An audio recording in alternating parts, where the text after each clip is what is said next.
भाइयों और बहनों, सबसे पहले मैं माणा गांव में कुछ दिन पहले जो हादसा हुआ है उस पर अपना दुख व्यक्त करता हूं। मैं हादसे में जान गंवाने वाले साथियों के परिवारों के प्रति अपनी संवेदना प्रकट करता हूं। संकट की घड़ी में देश के लोगों ने जो एकजुटता दिखाई है उससे पीड़ित परिवारों को बहुत हौसला मिला है। साथियों, उत्तराखंड की ये भूमि, हमारी ये देवभूमि आध्यात्मिक ऊर्जा से ओतप्रोत है। 4 धाम और अनंत तीर्थों का आशीर्वाद, जीवनदायिनी मां गंगा का ये शीतकालीन गद्दी स्थल आज एक बार फिर यहां आकर आप सब अपने परिवारजनों से मिलकर मैं धन्य हो गया हूं।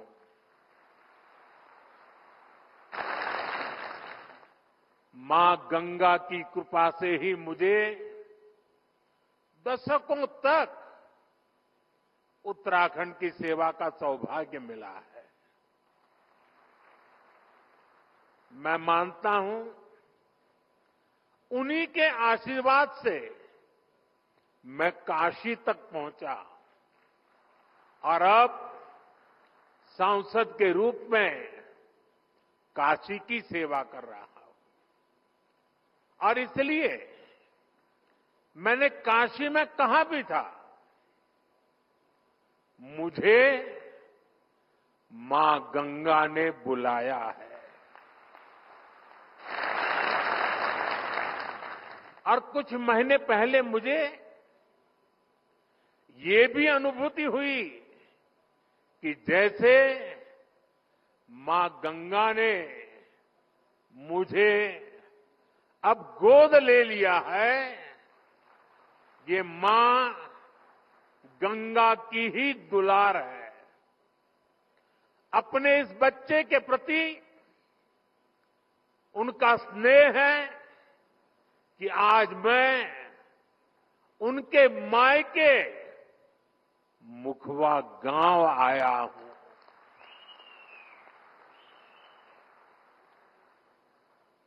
यहां मुझे मुखी मठ मुखवा में दर्शन पूजन का भी सौभाग्य प्राप्त हुआ है। साथियों, आज हर्षिल की इस धरती पर आया हूं तो मैं अपनी दीदी भूलियों के स्नेह को भी याद कर रहा हूं। वो मुझे हर्षिल का राजमा और दूसरे लोकल प्रोडक्ट्स बेचती रहती है। आपके इस लगाव और उपहार के लिए मैं आपका आभारी हूं। साथियों, कुछ साल पहले जब मैं बाबा केदारनाथ के दर्शन के लिए बाबा के चरणों में गया था तो बाबा के दर्शन अर्चन के बाद मेरे मुंह से अचानक कुछ भाव प्रकट हुए थे और मैं बोल पड़ा था, ये दशक उत्तराखंड का दशक होगा। वो शब्द मेरे थे, भाव मेरे थे, लेकिन उनके पीछे सामर्थ्य देने की शक्ति स्वयं बाबा केदारनाथ ने दी थी। मैं देख रहा हूं बाबा केदार के आशीर्वाद से धीरे धीरे वो शब्द, वो भाव सच्चाई में, हकीकत में बदल रहे हैं। ये दशक उत्तराखंड का बन रहा है।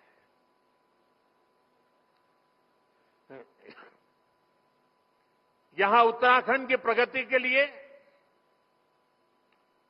नए नए रास्ते खुल रहे हैं। जिन आकांक्षाओं को लेकर उत्तराखंड का जन्म हुआ था, उत्तराखंड के विकास के लिए जो संकल्प हमने लिए थे, नीत नई सफलताओं और नए लक्ष्यों की ओर बढ़ते हुए वो संकल्प आज पूरे हो रहे हैं। इसी दिशा में शीतकालीन पर्यटन एक और बड़ा महत्वपूर्ण बड़ा कदम है। इसके माध्यम से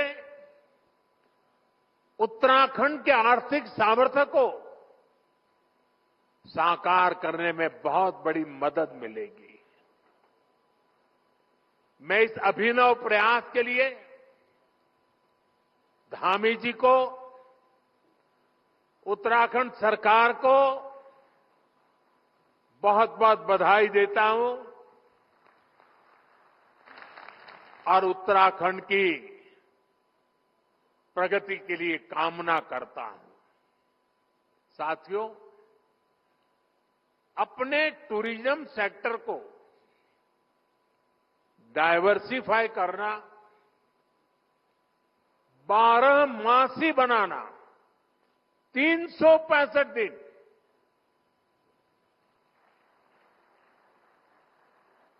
ये उत्तराखंड के लिए बहुत जरूरी है। मैं चाहता हूं कि उत्तराखंड में कोई भी सीजन हो, कोई भी सीजन ऑफ सीजन ना हो, हर सीजन में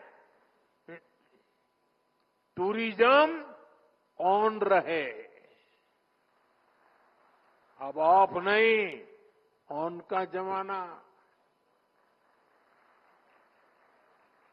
अभी पहाड़ों पर पर्यटन सीजन के हिसाब से चलता है। आप सब जानते हैं, मार्च, अप्रैल, मई, जून के महीने में बड़ी संख्या में पर्यटक आते हैं। लेकिन इसके बाद उनकी गिनती बहुत कम हो जाती है। सर्दियों में अधिकतर होटल्स, रिसोर्ट्स और होम स्टे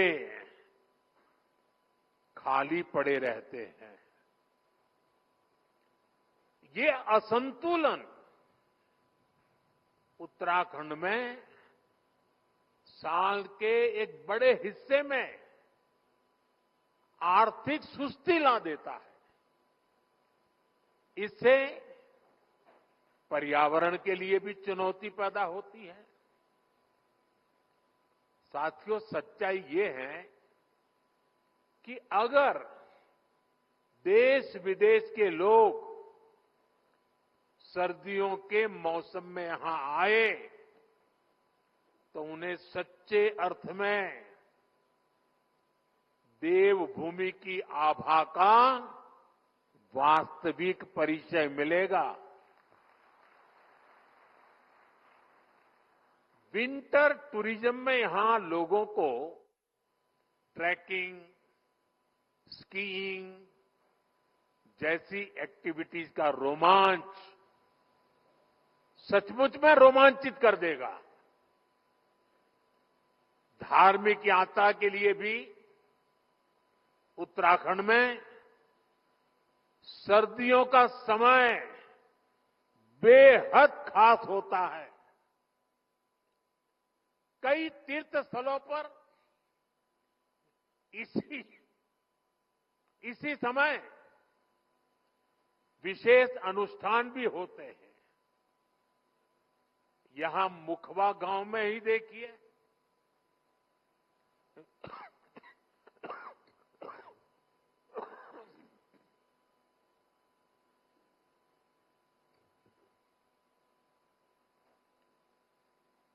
यहां जो धार्मिक अनुष्ठान किया जाता है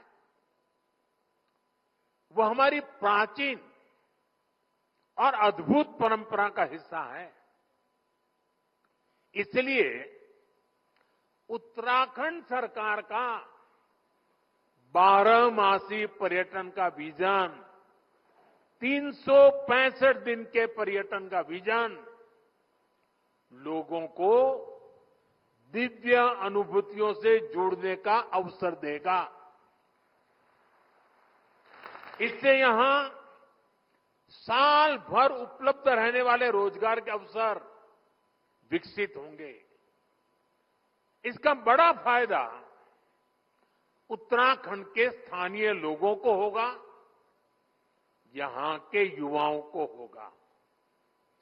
साथियों, उत्तराखंड को विकसित राज्य बनाने के लिए हमारी डबल इंजन सरकार मिलकर काम कर रही है। 4 धाम ऑल वेदर रोड, आधुनिक एक्सप्रेस वे, राज्य में रेलवे, विमान और हेलीकॉप्टर सेवाओं का विस्तार 10 वर्षों में उत्तराखंड में तेजी से विकास हुआ है। अभी कल ही उत्तराखंड के लिए केंद्र सरकार ने बहुत बड़े निर्णय लिए हैं। कल केंद्रीय कैबिनेट ने केदारनाथ रोपवे प्रोजेक्ट और हेमकुंड रोपवे प्रोजेक्ट को मंजूरी दे दी है। केदारनाथ रोपवे बनने के बाद जो यात्रा 8 से 9 घंटे में पूरी होती है, अब उसे लगभग 30 मिनट में पूरा किया जाएगा। इससे बुजुर्गों, बच्चों, महिलाओं के लिए केदारनाथ यात्रा और सुगम हो जाएगी। इन रोपवे प्रोजेक्ट पर हजारों करोड़ रुपए खर्च किए जाएंगे। मैं उत्तराखंड समेत पूरे देश को इन प्रोजेक्ट्स की बधाई देता हूं। साथियों, आज पहाड़ों पर eco log huts, convention centre, helipad infrastructure पर फोकस भी किया जा रहा है। उत्तराखंड के टिम्मर सैंड महादेव, माणा गांव, जादून गांव में टूरिज्म इंफ्रास्ट्रक्चर नए सिरे से विकसित हो रहा है।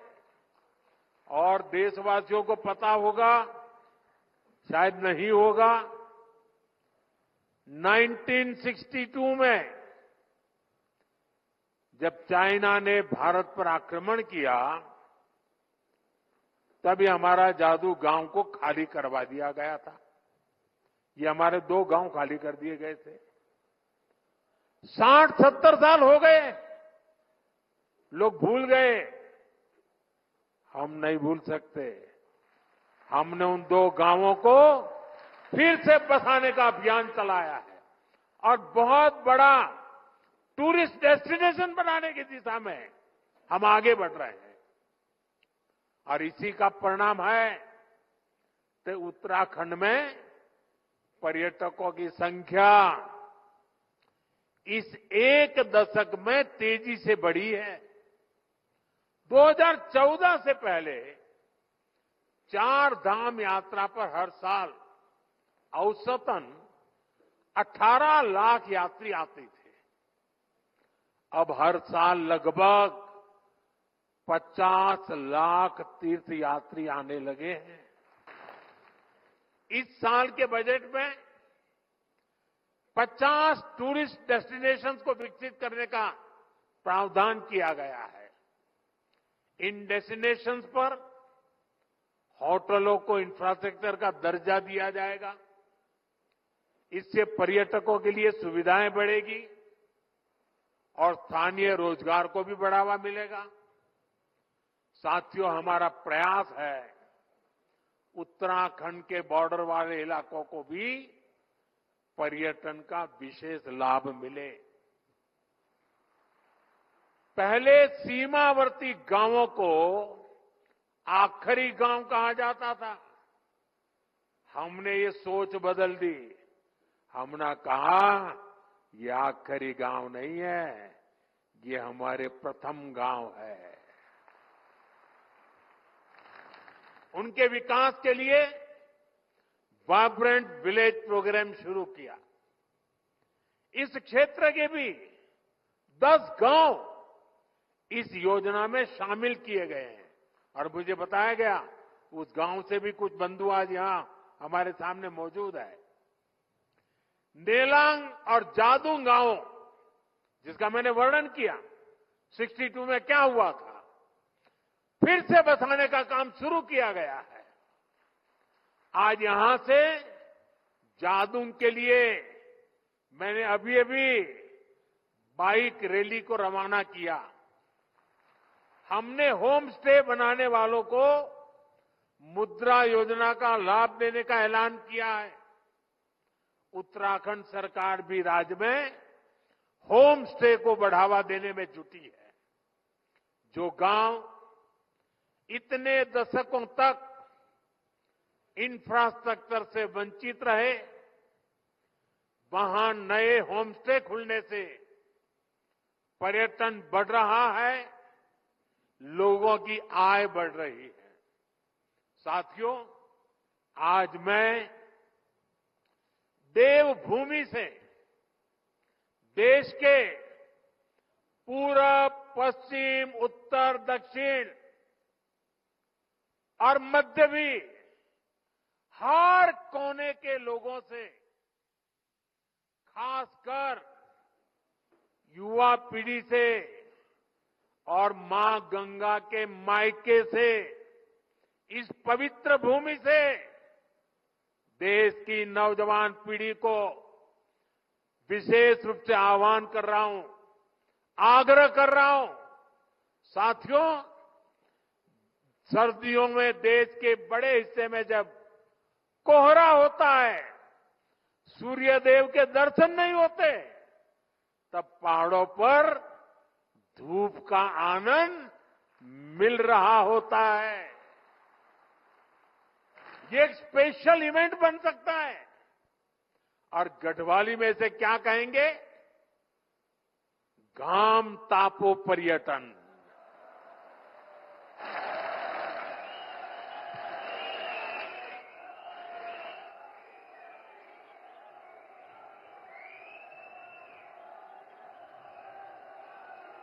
सही है ना? घाम तापो पर्यटन। इसके लिए देश के कोने कोने से लोग उत्तराखंड जरूर आए। खासकर हमारे कॉरपोरेट वर्ल्ड के साथी, वे विंटर टूरिज्म का हिस्सा बने। मीटिंग्स करनी हो, कॉन्फ्रेंसेस करनी हो, एग्जीबिशंस करने हो तो विंटर का समय और देवभूमि, इससे होनहार कोई जगह नहीं हो सकती है। मैं कॉरपोरेट वर्ल्ड के बड़े महानुभावों से भी आग्रह करूंगा, वो अपने बड़े बड़े सेमिनार के लिए उत्तराखंड आए, माइस सेक्टर को एक्सप्लोर करें। यहां आकर लोग योग और आयुर्वेद के जरिए रिचार्ज और री एनर्जाइज भी हो सकते हैं। देश की यूनिवर्सिटी, प्राइवेट स्कूल्स और कॉलेज में मैं उन सब नौजवान साथियों से भी कहूंगा कि स्टूडेंट्स के विंटर ट्रिप के लिए आप उत्तराखंड को पसंद कीजिए। साथियों, हमारे यहां हजारों करोड़ की इकोनॉमी, वेडिंग इकोनॉमी है। शादियों में हजारों करोड़ रुपए का खर्च होता है, बहुत बड़ी इकोनॉमी है। आपको याद होगा, मैंने देश के लोगों से आग्रह किया था, वेड इन इंडिया, हिंदुस्तान में शादी करो। आजकल लोग दुनिया के देशों में चले जाते हैं। यहां क्या कमी है भाई? पैसे यहां खर्च करो ना। और उत्तराखंड से बढ़िया क्या हो सकता है? मैं चाहूंगा कि सर्दियों में डेस्टिनेशन वेडिंग के लिए भी उत्तराखंड को देशवासी प्राथमिकता दें। इसी तरह भारत की फिल्म इंडस्ट्री से भी मेरी अपेक्षाएं हैं। उत्तराखंड को मोस्ट फिल्म फ्रेंडली स्टेट का पुरस्कार मिला हुआ है।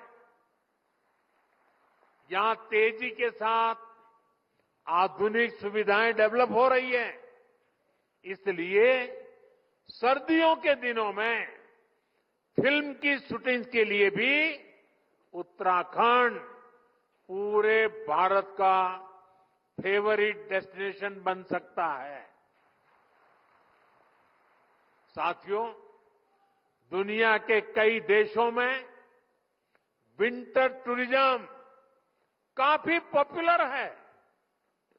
उत्तराखंड में विंटर टूरिज्म को बढ़ावा देने के और इसके लिए हम ऐसे देशों से बहुत कुछ सीख सकते हैं। मैं चाहूंगा उत्तराखंड के टूरिज्म सेक्टर से जुड़े सभी स्टेक होल्डर्स, होटल और रिसोर्ट उन देशों की जरूर स्टडी करें। अभी मैं यहां एक छोटी सी प्रदर्शनी लगी है, उसको मैंने देखा, बहुत प्रभावित करने वाला मुझे लगा। जो कल्पना की गई है, जो लोकेशन तय किए गए हैं, जो आधुनिक रचनाएं खड़ी की जा रही है, एक एक लोकेशन का एक एक चित्र इतना प्रभावित करने वाला था, जैसे मन कर रहा था मेरी 50 साल पुरानी वो जिंदगी के दिन मैं फिर एक बार यहां आपके बीच आकर के बिताऊं और हर डेस्टिनेशन पे कभी जाने का मौका तलाशूं। इतने बढ़िया बन रहे। मैं उत्तराखंड सरकार से कहूंगा कि जो विदेशों से स्टडी हो और स्टडी से निकले एक्शनेबल पॉइंट्स पर सक्रिय रूप से काम करें। हमारी स्थानीय परंपराओं, म्यूजिक, डांस और कुजीन को बढ़ावा देना होगा। यहां कई हॉट स्प्रिंग्स हैं। सिर्फ बद्रीनाथ जी में ही ऐसा है नहीं है, और भी है। उन क्षेत्रों को वेलनेस स्पा के रूप में भी विकसित किया जा सकता है। शांत और बर्फीले क्षेत्रों में विंटर योगा रिट्रीट का आयोजन किया जा सकता है। मैं सभी बड़े बड़े साधु महात्माओं को, मठ मंदिर के मठाधिपतियों को, सभी योगाचार्यों को, उनसे भी आग्रह करूंगा कि वे साल में एक योगा कैंप अपने शिष्यों का विंटर में उत्तराखंड में लगाएं। विंटर सीजन के लिए स्पेशल वाइल्ड लाइफ सफारी का आकर्षण उत्तराखंड की विशेष पहचान बन सकता है। यानी हमें 360 डिग्री अप्रोच के साथ आगे बढ़ना होगा, हर स्तर पर काम करना होगा। साथियों, सुविधाओं के विकास के अलावा लोगों तक जानकारी पहुंचाना भी उतना ही अहम होता है। इसके लिए मैं देश के युवा कंटेंट क्रिएटर्स, आजकल सोशल मीडिया में बहुत बड़ी संख्या में इन्फ्लुएंसर्स हैं, कंटेंट क्रिएटर्स हैं, वे अपने यहां बैठे बैठे भी मेरे उत्तराखंड की, मेरी देवभूमि की सेवा कर सकते हैं, वे भी पुण्य कमा सकते हैं। आपने देश के पर्यटन सेक्टर को गति देने में, लोगों तक जानकारी पहुंचाने में बहुत बड़ी भूमिका निभा सकते हैं। जो भूमिका निभाई है उसका और विस्तार करने की जरूरत है। आप उत्तराखंड की विंटर टूरिज्म की इस मुहिम का भी हिस्सा बनिए। और मैं तो चाहूंगा कि उत्तराखंड सरकार एक बड़ी कंपटीशन आयोजित करे। ये जो कंटेंट क्रिएटर्स हैं, इन्फ्लुएंसर हैं, वे 5 मिनट की विंटर टूरिज्म की प्रमोशन की फिल्म बनाएं, उनकी कंपटीशन हो, और जो अच्छी से अच्छी बनाए उसको बढ़िया से बढ़िया इनाम दिया जाए। देश भर के लोगों को कहा जाए आइए मैदान में, बहुत बड़ा प्रचार प्रसार होना शुरू हो जाएगा। और मुझे विश्वास है जब ऐसी कंपटीशन करेंगे तो नई नई जगहों को एक्सप्लोर करके नई नई फिल्में बनाएंगे, लोगों को बताएंगे। साथियों, मुझे विश्वास है आने वाले वर्षों में हम इस सेक्टर में तेज गति से विकास के साक्षी बनेंगे। एक बार फिर 365 दिन का 12 मासी टूरिज्म अभियान, इसके लिए मैं उत्तराखंड के सभी भाई बहनों को शुभकामनाएं देता हूं, बधाई देता हूं और राज्य सरकार का अभिनंदन करता हूं। आप सब मेरे साथ बोलिए, गंगा मैया की, गंगा मैया की, गंगा मैया की। बहुत बहुत धन्यवाद।